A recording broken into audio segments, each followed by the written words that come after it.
大家好，我是夏妈，早上好。今天我们家的早餐安排的烧饵块，家常版本也挺好吃的。因为我知道昨天收拾的太累了，今天早上肯定起不来，一觉起来已经9点半了哈。这个饵块我是自己3个为一组，给它抽了真空，应该是可以吃一段时间了。锅里面倒油，先给它烧热。我放了大概2-3包的这种翠红蘸料，你也可以用其他的，家里有啥放啥。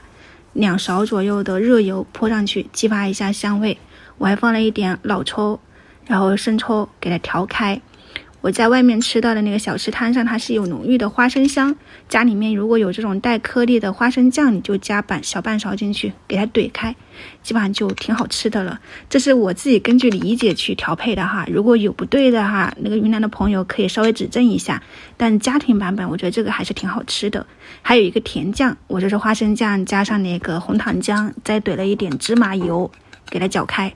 你还可以稍微的加点凉白开在里面，更稀稠一点，这样就搞定了。里面还会配一点腐乳，如果有你就加一点，我这个还剩一点点，刚好派上用场。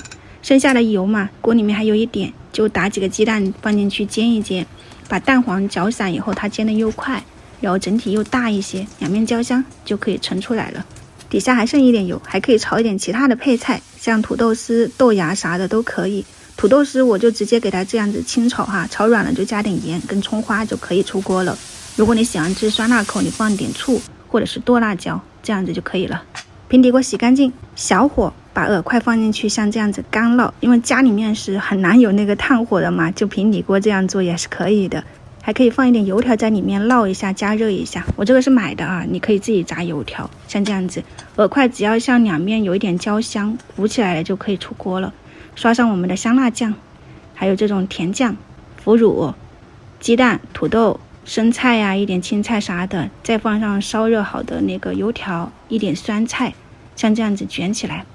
你别看这个饵块很少，但它里面包的料哈是很足的，所以一整个吃下去是很撑的，很饱的，是不是还挺像模像样的？味道还真的不错诶，甜咸搭配，里面的配菜也很丰富。饵块其实现在网上也可以买得到，你可以在家里面尝试一下，没有的话呢，咱们自己烙个饼也可以。今天的早餐就这些啦，一家人都挺喜欢吃的。我想今天晚上先休息一下，我们明天早上再见，拜拜。